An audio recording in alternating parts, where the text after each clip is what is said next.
Hasbunallah wa ni'mal wakil. Palestina. Sesungguhnya berita tentang Palestina itu sudah menyapa kita sejak kita masih kecil. Karena sejak saya masih kecil, Palestina sudah berada di bawah penjajahan orang-orang Yahudi.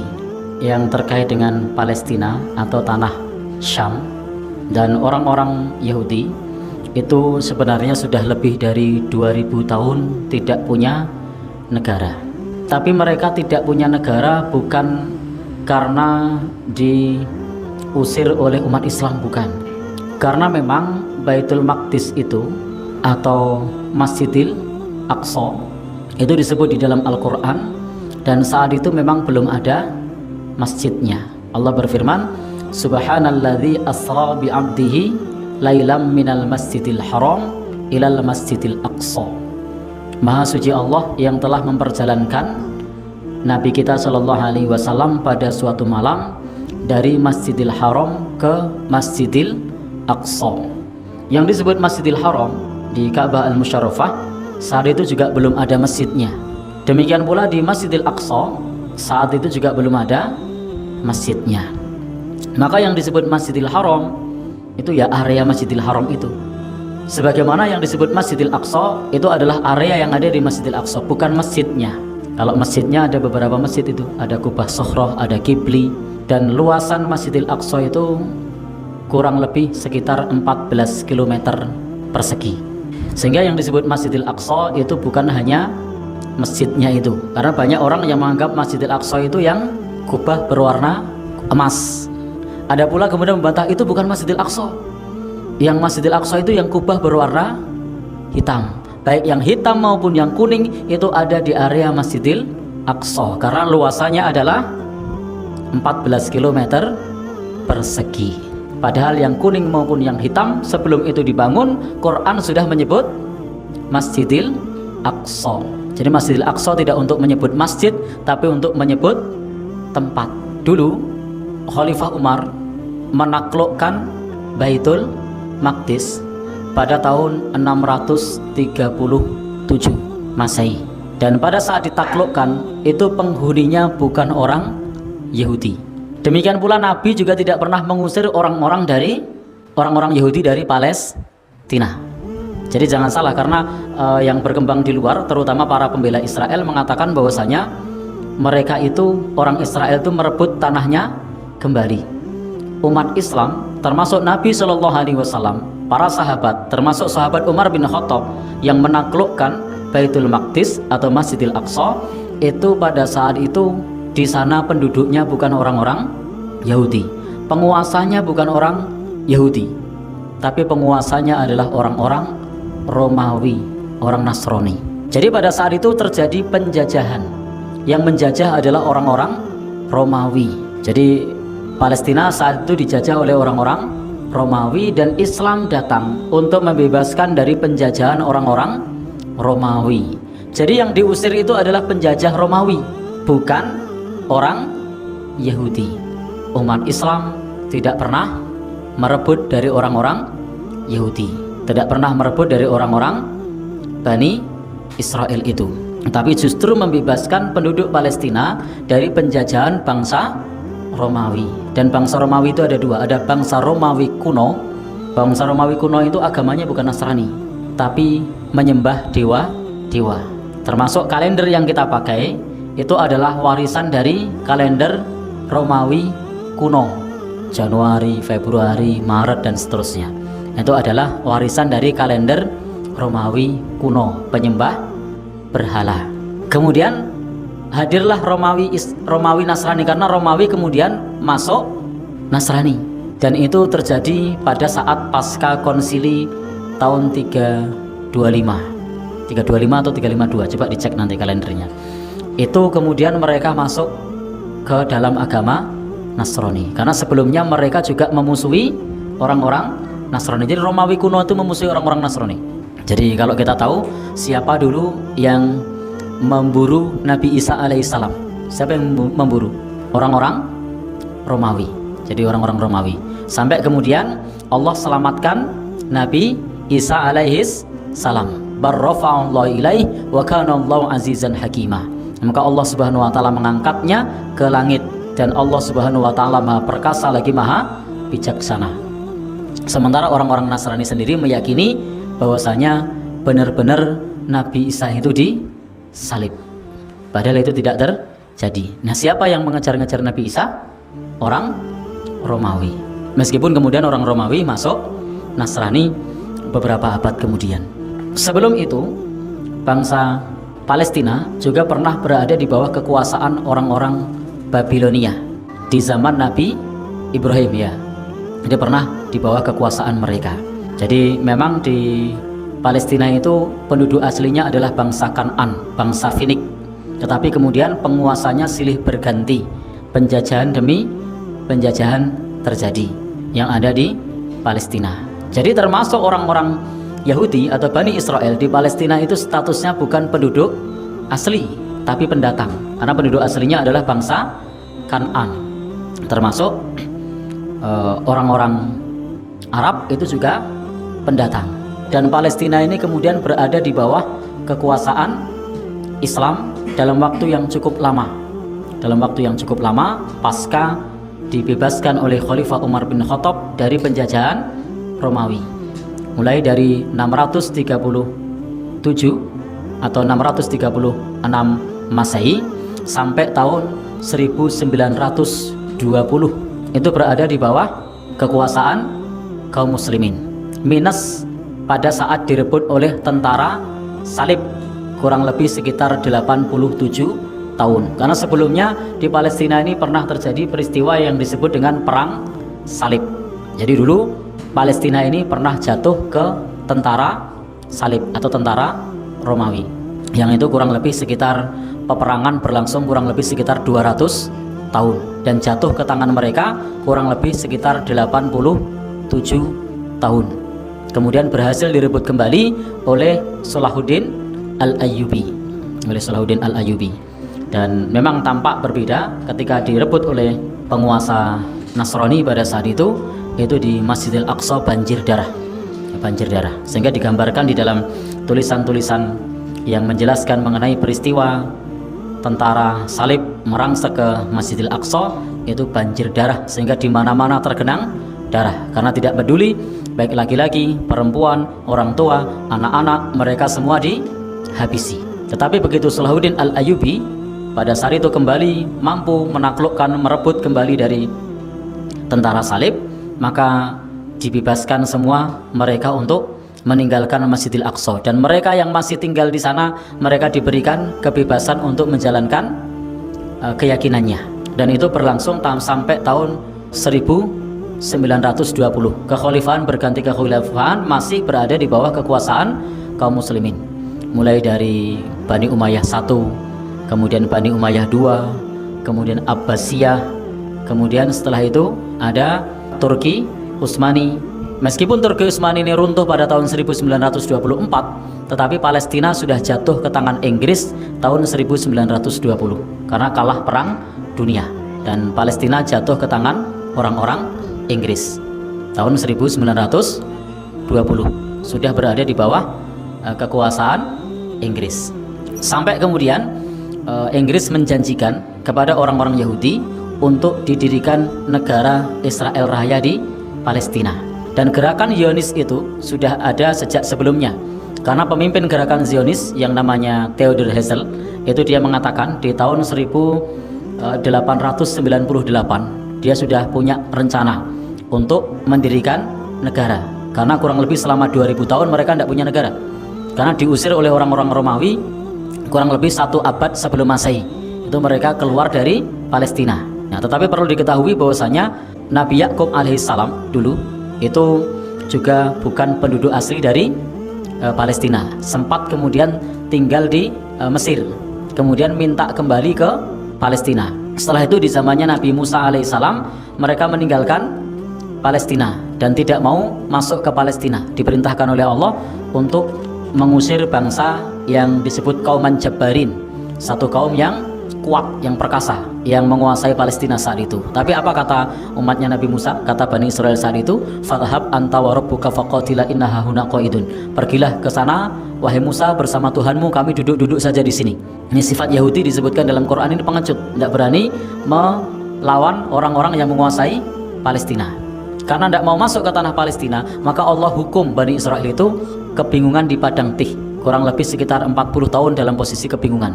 Tetapi meskipun kebingungan, Allah berikan rizki kepada mereka. Apa rizkinya? Manna dan salwa, burung puyuh dan madu. Jadi meskipun mereka dalam suasana dihukum oleh Allah, kebingungan di padang Tih selama bertahun-tahun, ada rizki yang mereka makan berupa manna dan salwa, sehingga mereka bisa menangkap burung-burung itu, bisa makan darinya, dan bisa minum madu. Sehingga ayat yang disebutkan di dalam kitab Taurat yang disampaikan kepada mereka untuk masuk ke tanah Palestina, itu adalah perintah Allah kepada Bani Israel untuk berjihad, tetapi mereka tidak mau. Tetapi kemudian ayat itu sekarang mereka gunakan, nah ini perintah Tuhan kepada kami untuk masuk ke tanah Palestina, padahal itu dulu perintah untuk berjihad, bukan sekarang. Yang terjadi karena mereka yang sudah terusir ke berbagai negara, mereka ingin pulang kembali, padahal itu sudah ribuan tahun yang lalu. Bagaimanapun, baik menurut agama maupun menurut kemanusiaan, itu tidak bisa dibenarkan.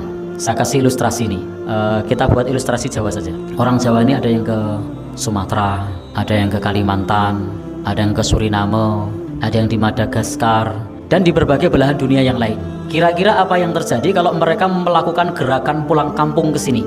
Lalu mereka mengatakan, saya dulu orang asli Celan, saya penduduk Celan, kalian ngapain di sini? Pergi itu. Kira-kira kita marah enggak? Padahal mereka di sana sudah banyak, sudah beranak pinak di sana, sudah tinggal di sana, lalu mereka kembali ke sini, lalu kita diusir, mengatakan kita tidak berhak karena nenek moyang kami dulu di sini. Kira-kira gimana? Ya benar juga, mereka memang nenek moyangnya di sini, tapi mereka sudah mapan di sana, kenapa harus ke sini? Kalau balik ke sini, ya rusuh ya. Iya, kira-kira seperti itu. Theodor Herzl itu mengatakan di tahun 1898, di tempat ini paling cepat dalam 5 tahun dan yang paling lambat dalam 50 tahun akan kita dirikan negara Israel Raya. Dan pada saat itu dalam perang dunia, Inggris dapat menguasai Palestina, maka menjadi angin segar bagi orang-orang Bani Israel atau orang-orang Yahudi. Karena orang Yahudi itu dari dulu itu sukanya merapat kepada yang kuat. Maka dulu ketika kekuasaan Islam itu menguasai dunia, saat itu mereka juga berlindung kepada kekhalifahan Islam. Jadi mereka dilindungi.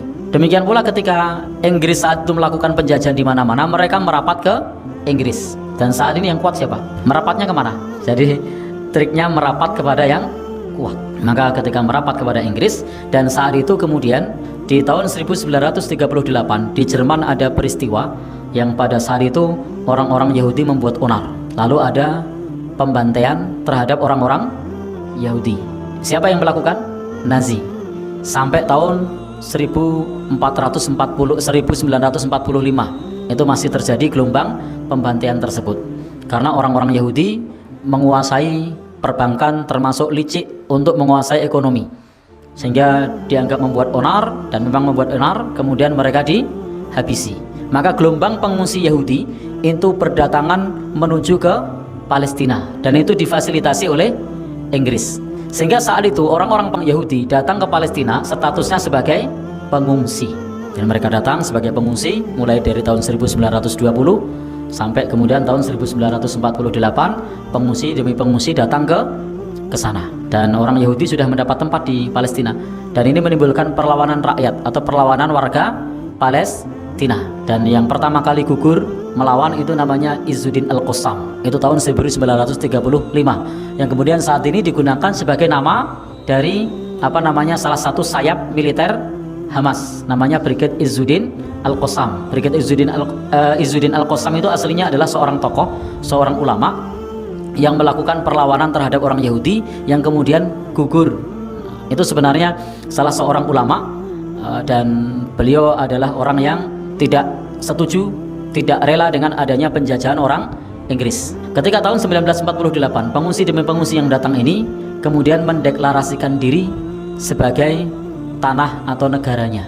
Dan pada saat mendeklarasikan itu diakui oleh Amerika Serikat. Ketika itu diakui oleh Amerika Serikat, otomatis Inggris mundur. Sehingga disitulah resmi Palestina menjadi jajahan orang Yahudi yang awalnya sebagai pengungsi sampai hari ini. Dan sebenarnya hal ini sudah digambarkan di dalam hadis maupun di dalam Al-Quran terkait peristiwa akhir zaman. Apa kata Nabi? Tidak akan terjadi kiamat sampai ada perang antara orang Muslim dengan orang Yahudi. Dan dulu hadis ini banyak dimaknai oleh orang-orang orientalis. Tahu orang orientalis? Orang orientalis itu orang barat yang mempelajari Islam. Orang orientalis yang mempelajari Islam menyusup ke dalam tubuh umat Islam, tapi untuk merusak Islam. Nah, orang-orang orientalis dulu itu terhadap hadis ini tanggapannya sinis. Bagaimana mungkin orang-orang Yahudi akan berperang melawan umat Islam? Yahudi negara saja tidak punya, hidupnya saja terusir dari negeri satu ke negeri yang lain karena suka membuat onar, sehingga nampak bagi orang-orang orientalis tidak meyakinkan kalau Nabi menyebut kelak di akhir zaman akan terjadi perang antara Muslim dengan Yahudi. Padahal Muslim saat itu penguasa dunia. Bagaimana yang kecil mau melawan yang besar, yang saat ini pun dilindungi oleh Muslim, kok mau perang melawan Yahudi? Tapi 1948 apa yang disebutkan oleh hadis Nabi ini permulaannya tampak. Apa itu? Merebut tanah Palestina. Kemudian gelombang peperangan pecah, termasuk pernah pecah perang Arab Israel 1967. Pecah perang dan Arab kalah. Konstitusi negeri kita tidak mengakui negara Israel. Termasuk pengibaran bendera Israel itu pelanggaran terhadap peraturan menteri tahun 2019. Jadi kalau ada yang mengibarkan bendera Israel itu pengibaran yang ilegal dan dilarang oleh negara. Menyanyikan lagu kebangsaan Israel itu juga dilarang di negeri kita. Termasuk tidak ada kedutaan besar Israel di negeri kita, karena memang negeri kita tidak mengakui penjajahan Israel. Itu sesuai konstitusi dan undang-undang dasar di negeri kita. Dan Rasul mengabarkan tidak akan terjadi kiamat sampai ada perang orang Yahudi dengan kaum muslimin. Dan permulaan perang itu pecah pada saat perang Yahudi atau Israel dengan bangsa Arab.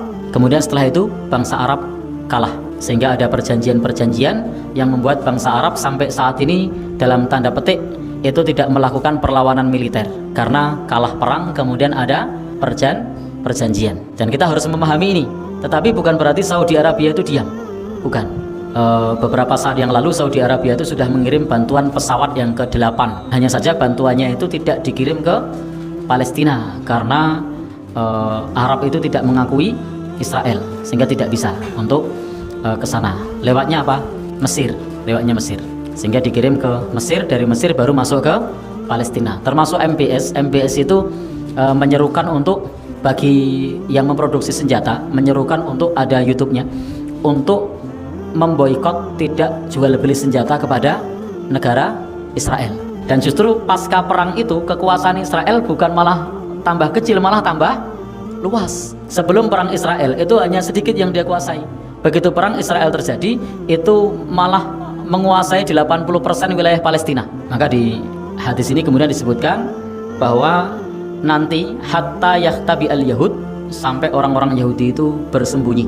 Jadi ada saatnya nanti dikalahkan. Mi wara'il hajar wasyajar, mereka bersembunyi di belakang batu dan pohon. Fayaqulul hajar wasyajar, maka batu dan pohon akan berkata, ya muslim, wahai muslim, ya Abdullah, wahai hamba Allah, hada yahudiyun, ini orang Yahudi, khalfi, di belakangku, fata'al, kemarilah, faktulhu, habisi dia, ilal ghurqat, kecuali pohon ghurqat, fa innahu min syajaril yahud, karena dia termasuk pohon Yahudi. Dan para ulama melihat hadis ini bahwa tidak ada kemungkinan makna takwil. Jadi tidak ada kemungkinan makna takwil. Memang satu saat nanti betul-betul pohon dan batu dapat berbicara. Dan tidak sedikit yang mengatakan kenapa pohon batu berbicara, karena dunia diam karenanya. Wallahu a'lam. Jadi karena dunia diam maka batu dan pohon pun berbicara. Tapi yang terjadi sebenarnya tidak seperti itu. Memang pohon dan batu nanti akan berbicara pada saat perang akhir zaman. Dan ini termasuk tanda-tanda kiamat. Saya bacakan satu hadis Nabi. Ataitun Nabi, aku mendatangi Nabi fi ghuswati Tabuk, pada saat perang Tabuk. Jadi ini ada seorang sahabat namanya Auf bin Malik mendatangi Nabi Shallallahu Alaihi Wasallam pada saat perang Tabuk. Lalu Nabi bersabda, uqdud sittan baina yaday sa'ah, hitunglah 6 hal antara saat ini sampai hari kiamat. Akan terjadi 6 hal. Yang pertama adalah mauti, kematianku. Summa, kemudian fathu Baitul Maqdis, penaklukan Baitul Maqdis. Sudah terjadi? Sudah waktu itu. Tapi nanti ada penaklukan yang kedua, yang ini. Kemudian maka setelah itu nanti akan ada orang yang mereka tidak lagi menerima harta. Artinya orang tidak lagi menerima sedekah. Jadi orang mau sedekah tapi tidak ada yang menerima. Dan ini pernah terjadi di masa Khalifah Umar bin Abdul Aziz. Kalau saat ini yang terjadi seperti itu di Brunei. Di Brunei sudah makmur semua. Kemudian yang keempat adalah wabah, penyakit. Kemudian setelah itu adalah hudnatun takunu bainakum wa baina banil asfar. Kemudian ada fitnah, la yabqa baitun minal arab, tidak tersisa dari rumah orang Arab kecuali akan memasuki fitnah antara dirinya dengan banil asfar, orang-orang Romawi. Kalau sekarang jelmaannya Amerika Serikat dan kawan-kawannya. Jadi fitnah itu akan menimpa orang-orang Arab, yakni tidak menyisakan satu rumah pun. Tidak tahu ini sudah terjadi atau belum. Yang nanti hubungannya dengan Banil Asfar. Banil Asfar itu untuk menyebut orang-orang Romawi atau saat ini seperti orang-orang Amerika. Fayaqdiruna fayatunakum tahta samanina ghoyah. Dan nanti pada akhirnya mereka akan mendatangi kalian di bawah 80 bendera. Jadi nanti kemudian terjadi perang besar yang akan diikuti 80 bendera. Tahta kulli ghayatin, di setiap bendera itu isna asyara alfan, ada 12.000 tentara. Jadi nanti ada perang akhir zaman yang diikuti oleh orang-orang Banil Asfar, oleh orang-orang Yahudi yang jumlah pasukannya ada 80 bendera. Kita yakini bahwa nanti di akhir zaman akan ada perang akhir zaman antara Muslim dengan Yahudi yang dibantu oleh Banil Asfar yang jumlah mereka adalah 80 bendera. Masing-masing bendera mengirimkan 12.000 tentara. Di dalam Al-Quran juga Allah Subhanahu Wa Taala sudah menjelaskan. Apa kata Allah? Wa qadaina ila bani Israil la tufsiduna fil ardi marratain. Dan kami tetapkan bagi Bani Israel akan berbuat kerusakan di muka bumi sebanyak 2 kali. 2 kali ini ada yang menyebut dulu sebelum Nabi dan kedua setelah Nabi. Kemudian ada yang menafsirkan di zaman Nabi dan di akhir zaman. Wallahu alam. Yang pasti mereka akan buat kerusakan 2 kali. Setelah itu wala ta'lunna uluwan kabira. Maka mereka akan menjadi bangsa yang tinggi, sombong dan besar. Kita saksikan saat ini Yahudi yang tadinya tidak punya negara, yang di zaman Nabi mereka pun mengkhianati perjanjian demi perjanjian dan mereka itu kemudian terusir dari Madinah. Tapi ternyata saat ini mereka menjadi bangsa yang besar. Bahkan hampir tiap hari kita menggunakan produknya. Padahal Israel itu dalam sebuah sensus penduduknya 60% nganggur. Kalau 60% nganggur, mestinya negara itu runtuh. Tapi kok tidak runtuh?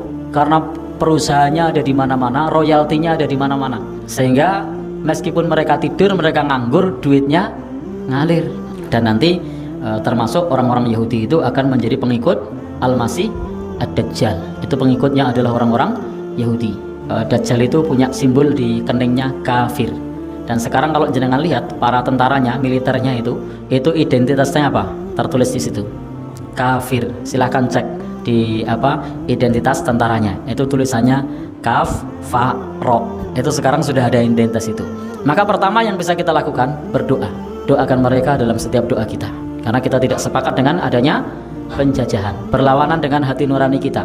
Bahkan ini dari sisi kemanusiaan, bukan hanya soal agama. Tapi apakah Palestina ini sentimen agama? Ya, di sana ada sentimen agama. Apakah Palestina ini perebutan wilayah? Ya, di sana ada perebutan wilayah. Apakah Palestina ini kemanusiaan? Ya, di sini ada urusan kemanusiaan. Sehingga saya tidak sepakat kalau ada orang mengatakan ini murni perebutan wilayah. Di sana juga ada sentimen agama. Saya juga tidak sepakat kalau itu hanya sentimen agama, karena di sana juga ada soal kemanusiaan. Maka tidak harus menjadi muslim. Bagi orang-orang kafir itu juga mestinya kalau secara kemanusiaan ini melanggar kemanusiaan. Tetapi kita bagi seorang muslim, kita bela karena agamanya, kita bela karena wilayah yang direbut, kita bela karena kemanusiaan. Jadi ada banyak alasan bagi kita untuk melakukan pembelaan. Masih ada alasan yang keempat, bertentangan dengan konstitusi negeri kita. Dan di negeri kita sudah all out untuk mendukung sesuai dengan kapasitasnya sebagai negara non-blok.